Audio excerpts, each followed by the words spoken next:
Alright, hello everyone, and welcome to my channel.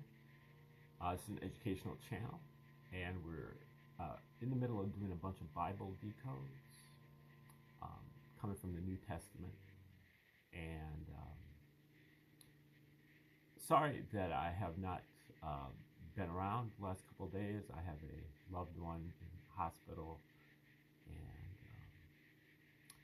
been spending my appointed time to do my videos over there, and so that may be happening some or all nights for the near future. Can't quite tell you what the schedule is going to be, but we're just going to try to do as many videos as we can and just see how it goes. And if you'd like to pray for me and my relative, I would appreciate that. If you'd like to donate money to a fund so that I can afford to keep going over there, then you can do that as well. In the description, you can find my Cash App and Venmo. But anyway, back to the Bible decodes. We've been pursuing the Roman origins hypothesis, in particular the Flavian origin hypothesis for the New Testament. That is, that the New Testament was written by the Flavian emperors of Rome, the Roman Empire, from 69 until 96 AD. That is Emperor Vespasian and his two sons, Emperors Titus and Domitian. They wrote the New Testament as a form of psychological warfare against the Jews, to convince the Jews to follow a Prince of Peace Messiah as opposed to a military Messiah, which is what they were waiting for from the Old Testament, the Torah and other Hebrew Old Testament scriptures, what became the Old Testament. And so the Jews, the Romans were trying to water down the Messiah and to get the Jews and the Roman legion and other the soldiers and other slaves in the Roman Empire to follow this Jesus who encouraged you to be a Prince of Peace and render unto Caesar what is Caesar's, and walk an extra mile with the Roman soldiers' pack, and turn the other cheek to oppression, accept low pay, and justify slavery, and never do anything against the Romans, but against your own people, the Jews, you overturn the tables of the money changers, and you castigate the Jewish merchants selling small animals for the sacrifice, and you tell your Jewish disciples to abandon their families. And then when you get into the Pauline material, Romans and further, then Paul is even more pro-Roman and even more anti-Jewish than Jesus was, almost as if it was all created by the Romans. Now, this is just a suggestion or circumstantial evidence. There's a ton of direct evidence coming right from the scripture, but in order to decode that evidence, you need to also read the book War of the Jews by Josephus. And Josephus is regarded as definitely a Flavian. He's known as Flavius Josephus, even though he was Jewish according to his autobiography, but he defected to the Romans and became one of the court historians for the Romans, and he lived at Caesar's palace. And he is cited by Christians as evidence, corroborating evidence for the existence of Jesus, because he wrote about Jesus in his later work called Antiquities of the Jews, which didn't come out until the 90s, 95 AD. The War of the Jews came out at the same time as the Gospels in the 70s. It might have come out in two iterations. The copy that we have, that is written in Greek, is said to be even though commentators maintain that it is not a translation, Josephus says it is it was originally written in the father tongue.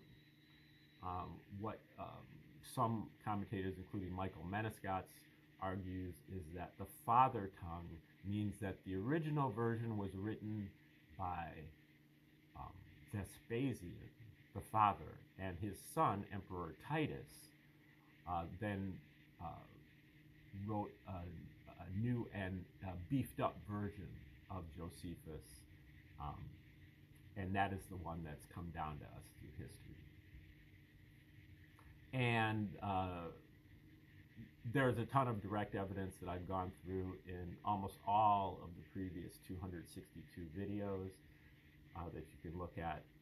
Right now we're looking at a somewhat corroborating work that an author who was writing at a time where he didn't have access to the Roman origins hypothesis, didn't know about it, but he definitely smelled a rat with Paul. That Paul's actions, as written up in the New Testament, are not one of a Jew and not one of a founder of a religion, but are one of what you would call a quisling or a sellout, looking for the right word. But regardless, Paul, his overwhelming pro-Romanness and anti-Jewishness are called into question here by Robert Eisenman. This is coming from his book that's called The Dead Sea Scrolls and the First Christians. This is part of chapter 4, which is called Paul as Herodian, arguing that Paul, according to his kind of detective work, piecing together different fragments from different scriptures, as well as a lot of apocrypha and other works that have been lost to history even, and the Dead Sea Scrolls and the Talmud, that Paul was a member of the family of the Herods, Herod the king and his successors. The Herods were really like a dynasty of Roman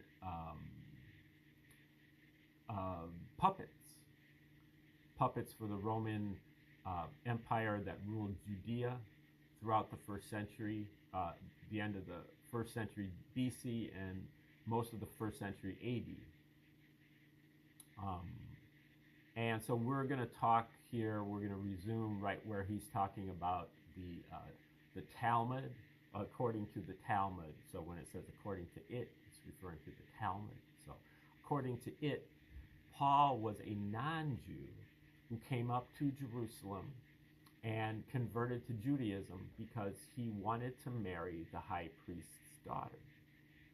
Disappointed in this design, Paul defected from Judaism and turned against circumcision and the law. According to the Talmud is like the Jewish rabbinical Judaism, the rabbinic tradition, the beginning of the rabbinic tradition that started in the first century, also under the auspices of the Flavians. They gave, the Flavians gave the Jews, in particular Yohanan ben Zakkai, who some authors, including Ralph Ellis, think was actually Josephus, and they gave him a land grant to start a Jewish college for the study of the ancient scriptures. Again, another way to appease the Jews from, from the Pharisaic aspect. Now, the Gospels are more targeted to the Zealot Jews, but they occurred basically at the same time and for the same reason and by the same people. Just like War of the Jews was written at the same time by the same people for the same reason as the Gospels. And all of this was kind of as a result of Vespasian in particular, but also Titus, being very worried about maintaining their empire. They had just defeated the Jews in a war from 66 to 73 AD called War of the Jews. That's what the Josephus's history is about. But also, the Roman Civil War was going on at this time. Emperor Nero was assassinated in 68 AD. And after that, 3 successive emperors came to power and were all assassinated within 1 year. It's called the Year of the Four Emperors. So naturally, Vespasian, when Vespasian gets the call, it's like, well, the last 4 guys that we hired for this job over the last 12 months have all been assassinated. So now it's your turn. Okay, so Vespasian is justifiably concerned and insecure about maintaining his rule. And so the Romans reached into their bag of psychological operations, which was right down their bailiwick. That's something that they excelled in. And they wrote up this story about the, Prince of Peace, Jewish Messiah, and backdated the story by 40 years, and then put in a bunch of coded information so that one day we would discover the fraud. And now we have discovered it. Many authors have figured this out, especially Joseph Atwill in his book Caesar's Messiah, Henry Davis, Creating Christianity, Roman Piso, and Abelard Reuchlin way back in the 1970s and 80s in much lesser known works. Also Michael Menescott in his new book, Christianity's Origin as a Flavian Secrecy Cult. Cliff Carrington, James Valiant have all figured this out. Many authors from literature have also figured this out, including William Shakespeare. The subject of every one of William Shakespeare's plays is the fact that the Romans wrote the New Testament. And that includes Romeo and Juliet. Unfortunately, William Shakespeare was not William Shakespeare, but was actually a woman named Amelia Bassano Lanier, who was a Jew.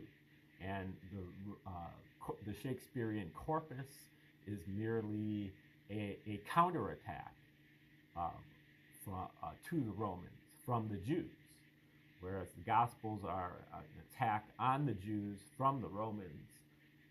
Shakespeare is a counterattack. And if you read the plays in that light, they begin to make a lot more sense. Although I have limited experience in this, but Joseph Atwill has written a book about this called Shakespeare's Secret Messiah, and also John Hudson has written a book about this called Shakespeare's Dark Lady. But certainly I never understood what Shakespeare was talking about. I think I've managed to figure out a little bit, at least, about Romeo and Juliet. I have yet to dig into the other 40 or almost 40 plays of his. Anyway, back to Paul.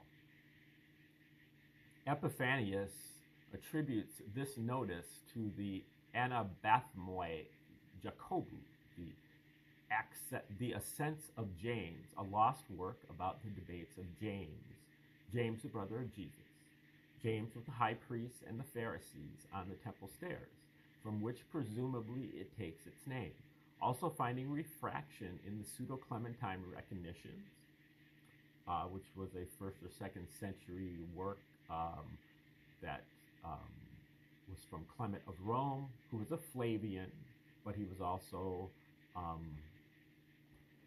one of the early popes or bishops of Rome, and one of the early progenitors of Christianity, many of whom were Flavians for obvious reasons. The gist of these debates, as summarized in Epiphanius' citation from the Anabathmoi, is that James, quote, complained against the temple and the sacrifices. It only takes the slightest lateral translation to make these intelligible in this period in terms of the way temple service was being carried out by the Herodian priesthood and the associated problem of the acceptance of Gentile gifts and sacrifices in the temple. Okay, now just keep in mind in the background is going on, what's going on is that Paul is always arguing against the Jewish rituals and traditions. Get rid of the circumcision, get rid of the Sabbath, get rid of the sacrifices, because he wants to open up Christianity to everybody, especially the Gentiles. He wants to open up Christianity to people that would never get circumcised. And that is also reflected to a limited extent by Jesus. He also is at best lukewarm on the Jewish traditions and rituals. And this is at least circumstantial evidence for them having not being real and having been written by the Flavians, because if you just go by the doctrine of cui bono, who benefits, the Romans would have benefited from that. But again, the direct evidence is so overwhelming that the circumstantial evidence is just a pointer and just is icing on the cake. We have no way of knowing if the traditions conserved by Epiphanius are true, while the anabathmoi would appear to have been Jewish Christian or Ebionite, and therefore hostile to Paul. This is not cause for dismissing a priori the tradition Epiphanius conserves from it. On the contrary, when one comes upon a tradition of such surprising content, it is often worthwhile paying close attention to it. One famous so-called convert of sorts who did aspire to marry the high priest's daughter, in fact he married two, was Herod himself. Seen in this light, it is possible that the tradition conserved in the anabathmoi preserves an echo of valuable historical data, not necessarily about Paul, but about his family origins.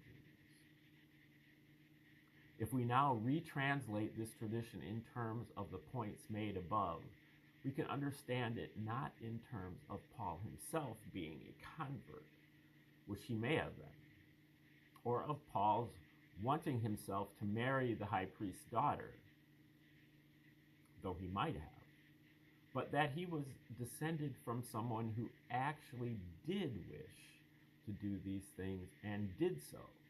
Someone who was a convert to Judaism and aspired to marry the high priest's daughter, Herod the Great. And that was, way back in the BC time period. Herod was the king of Judea from 37 until 4 BC. Once again, interpreted in this manner, it would be then a tradition not about Paul, but about his Herodian origins. So that's an interesting leap that he makes, which is, I'd say, coherent. In our view, it is just these Herodian origins that explain Paul's peculiar view of Judaism, his inferiority complex, and defensiveness where Jews were concerned, his patent jealousy of them, even of his own Jewish leadership in the church at Jerusalem. In fact, his anti-Semitism generally, and finally, his extremely lax and, from the Jewish view, utterly unconscionable view of the law. It is hard to believe that a native-born Jew, comfortable in his identity, could have indulged in the kinds of insults Paul so gratuitously makes concerning circumcision, circumcisers, and those keeping dietary regulations. Generally, he often calls them weak, or adopted the curious approach toward the possibility of simultaneously being a lawkeeper to those who keep the law and a lawbreaker to those who did not, in order, as he puts it, to win, not beat the air. That's from 1 Corinthians 9:24. or imagined that by avoiding circumcision one could avoid the demands of the law, which in some manner he saw as a curse. Galatians 3:13. In 2 Corinthians 3:6, for instance, he regards the tablets of the law as killing, and in the next verse following this portrays the lawgiver, Moses himself, as a kind of charlatan, deceiving his people by putting a veil over his head to disguise the fact that the light of the law had gone out, when in fact Jewish tradition portrays him as wishing to avoid irradiating the people. This theme of a Gentile / foreigner / outsider with ambitions toward the high priesthood undergoes a curious transformation in the Talmudic era. In the Talmudic tradition, in a celebrated episode involving Hillel and Shammai, where a presumptuous outsider wishes to know the whole of the Torah while standing on one foot. Shammai dismisses the interloper with a blow, but Hillel is willing to quote the all-righteousness commandment to him, called, as we saw in James 2:8, the royal law according to the scripture. Love your neighbor as yourself. This last, in turn, is alluded to with similar import, not only in the Gospels and the letter of James, but also in the Damascus document, and as we also saw by Paul in Romans 13:9. Now, the Damascus document is one of the Dead Sea Scrolls. It was actually discovered in the 1890s in Egypt, but then another copy was discovered in the Dead Sea Scrolls in the 1940s and 50s. Paul actually quotes the commandment in the context of allusion to darkness and light, salvation, fornication, jealousy, etc., and it will be recalled as verification of his anti-zealot philosophy in Romans 13:9.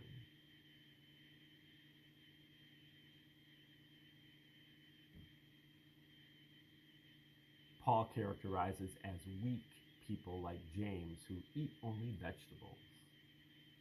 He's kind of right. You got to eat fruit. If you're going to be a vegan, you need to eat primarily fruit and not vegetables. Otherwise, it will not work whatsoever. It will work for a short amount of time until you start running short on energy, because vegetables don't have any calories. And so if you just eat vegetables, you will not get enough calories. But if you eat fruit and you eat a ton of it, you can get enough calories. And then you will have abundant energy and incredible recovery. And you can watch any of my videos in the playlist of Cardio Maniac to see some workout videos where I demonstrate how the fruit diet actually does work. In succeeding material relating to this presumptuous outsider in the Talmudic version of these matters, it is stated he actually wished to become high priest. When viewed in the context of Paul's own reported insistence that he was a student of Hillel's grandson Gamaliel, that's from Acts 5:34, 22:3, this, in addition to actually characterizing himself as, according to the law, a Pharisee in Philemon 3:9, the tradition takes on additional resonances. One is not unjustified in considering that the individual in question is a type of Pauline outsider, and that the theme of wishing to become high priest is simply a variation on that of wishing to marry the high priest's daughter in Epiphanius, itself relating to Paul's non-Jewish, quasi-Jewish, or Herodian origins. When one considers Hillel's own rather cordial relations with Herod, as reported in Josephus, the connection receives additional reinforcement. Okay, so just have to say, I commend Eisenman for his incredible breadth of knowledge and his painstaking going over all of the documents to build up his argument. But I just regret that he had to do this because it's kind of like he's going through contortions to make this argument, which he wouldn't need to do if he had access to the Roman origins hypothesis. He could just then suppose that all of this is total fiction.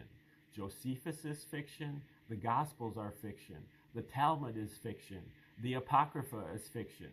They're all written by the Romans for psychological operation purposes, psychological warfare.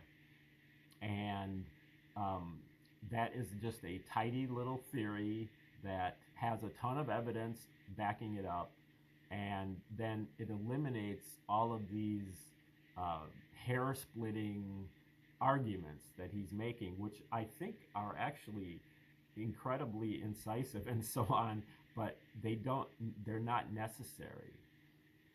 The reason why Paul acts like a Herodian is because Paul is fiction. And the reason why Jesus is so pro-Roman and anti-Jew is that Jesus is also fiction. And the reason why all of this is backed up by Josephus is because Josephus is entirely fiction.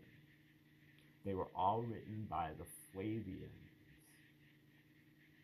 Okay, from a different quarter too, evidence emerges which concretizes and sums up, albeit unwittingly, all the tendencies we have been discussing, providing us with an example of just the kind of person we have been describing. As we have signaled above, there are descriptions in Josephus of a member of the Herodian family and a clear contemporary of Paul named Saulus, not a common name in this period. Saulus plays a key role in the events leading up to the destruction of Jerusalem and the temple. Not only is he the intermediary between the men of power, the Herodians, the principal of the Pharisees, the chief priests, and all those desirous for peace with the Romans, he is also a relative of King Agrippa, who is one of the Herodians.